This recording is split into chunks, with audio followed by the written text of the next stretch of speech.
সোনাতলি বনে আর ডিজিটাল নামে একটা স্কুল ছিল।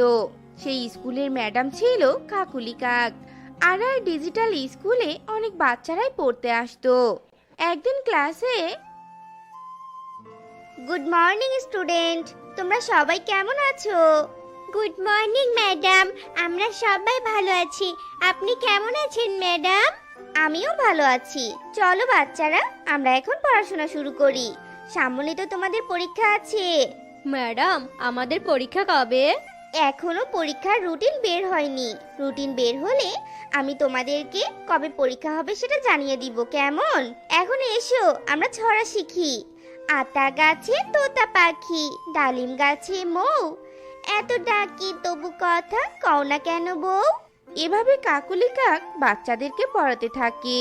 এরপর পড়া শেষে কাকুলি বলতে থাকে, শোনো বাচ্চারা, আজকের মতো পড়া শেষ। আজ তোমাদেরকে আমি যা যা পড়িয়েছি এর সব কিন্তু খুবই গুরুত্বপূর্ণ। এগুলো বাসায় বেশি বেশি করে পড়বে, কেমন? এগুলো পরীক্ষায় আসবে, বুঝেছো? আচ্ছা ঠিক আছে ম্যাডাম। ঠিক আছে বাচ্চারা, আজ তোমাদের ছুটি। যাও যাও, তাড়াতাড়ি বাড়ি চলে যাও। এরপর বাচ্চারা যে যার বাড়িতে চলে যায়। এভাবেই দিন কাটতে থাকে। একদিন, বাচ্চারা শোনো, তোমাদের পরীক্ষার দিন ঠিক করা হয়েছে। আর এই যে বোর্ডে আমি তোমাদের রুটিন লিখে দিয়েছি। সবাই চটপট রুটিনটা খাতায় তুলে নাও তো। আগামী 3 তারিখ থেকে তোমাদের বার্ষিক পরীক্ষা শুরু। এরপর সবাই রুটিন খাতায় লিখে নেয়। ম্যাডাম, আমাদের রুটিন লেখা শেষ ম্যাডাম। বেশ ভালো, তবে শোনো একটা কথা, কাল কিন্তু তোমরা সবাই পরীক্ষার ফি নিয়ে আসবে। ম্যাডাম, পরীক্ষার ফি কত টাকা? পরীক্ষার ফি 500 টাকা। সবাই কিন্তু মনে করে ফিটা নিয়ে আসবে। ফি না দিলে কিন্তু তোমরা পরীক্ষায় অ্যাটেন্ড করতে পারবে না, বুঝেছো?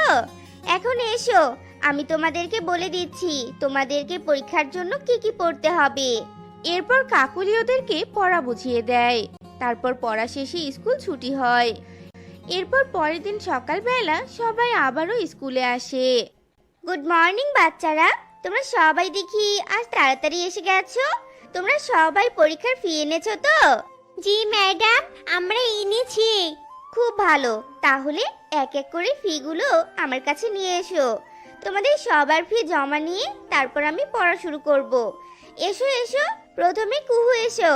এভাবে কাকুলি ম্যাডাম সব বাচ্চাদের থেকে পরীক্ষার ফি জমা নেয়, শুধু টুনটুন বাদে। একে টুনটুন, তুমি পরীক্ষার ফি আনোনি?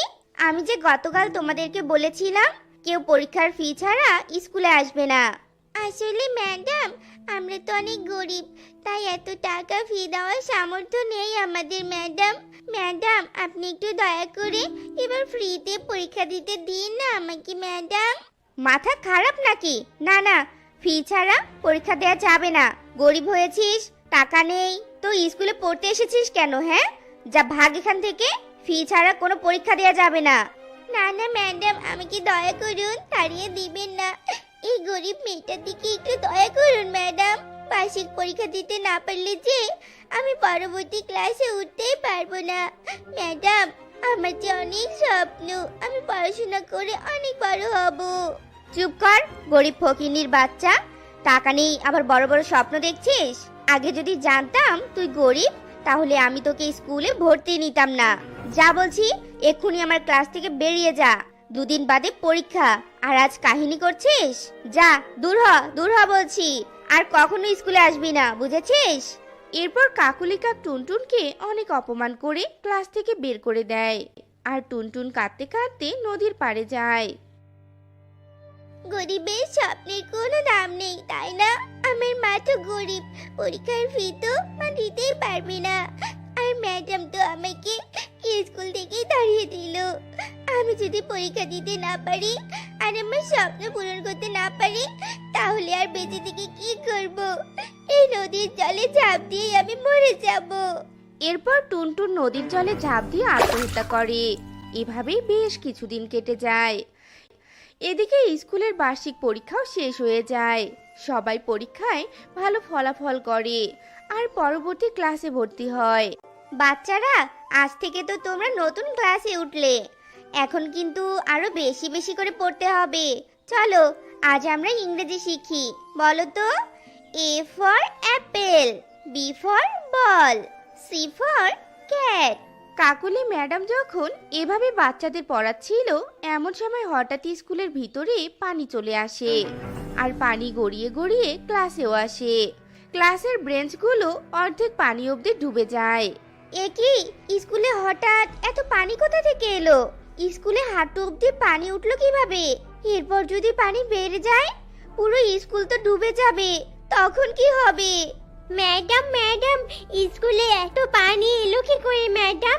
পানি তো আমাদের হাঁটু অবধি এসে গেছে, এরপর তো পানি বাড়লে আমরা পানিতে ডুবে যাব ম্যাডাম।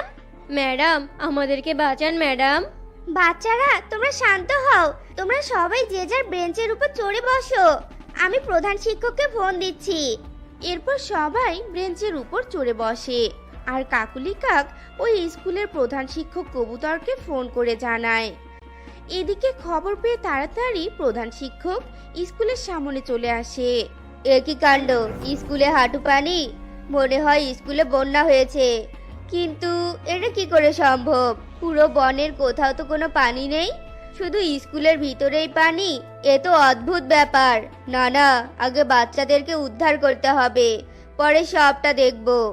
এরপর প্রধান শিক্ষক কবুতর একটা নৌকার ব্যবস্থা করে আর কাকুলি সহ স্কুলের সব বাচ্চাদের উদ্ধার করে উঁচু জায়গায় নিয়ে আসে। এভাবেই 4 দিন কেটে যায়, কিন্তু স্কুলের পানি কিছুতেই কমে না। স্কুলের ছাত্রছাত্রীরা স্কুলে আর ক্লাস করতে পারে না। স্যার, এভাবে আর কতদিন? বাচ্চাদের তো পড়ালেখার ক্ষতি হচ্ছে, পানি কমানোর ব্যবস্থা করতে হবে তো। আসলে কাকুলি, স্কুলে পানি ওঠার ব্যাপারটা আমার কেমন জানি অদ্ভুত লাগছে। মনে হয় এটা কোনো ভুতুড়ে ঘটনা।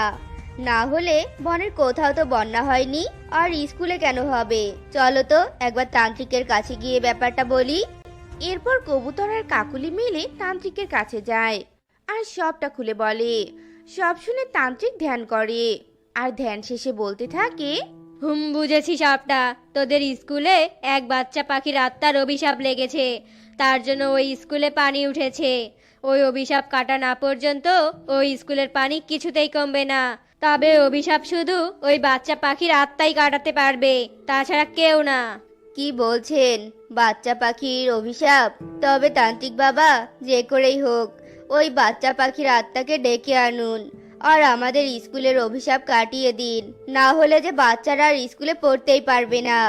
এরপর তান্ত্রিক ওই আত্মাকে আহ্বান জানায় আর সাথে সাথে ওখানে টুনটুনের আত্মা প্রকট হয়। এ কি, এ তো টুনটুন, আমাদের স্কুলের সব থেকে ভালো ছাত্রী। কিন্তু টুনটুন মা, তুই আত্মা হলি কি করে? আর স্কুলেই বা কেন অভিশাপ দিয়েছিস বলতো? এরপর টুনটুনের আত্মা কাকুলির ব্যাপারে সবটা কবুতরকে খুলে বলে। জানা যায়, আমার খুব ইচ্ছে ছিল পড়াশোনা করার, কিন্তু শয়তান ম্যাডাম আমার ইচ্ছে পূরণ করতেই দেয়নি।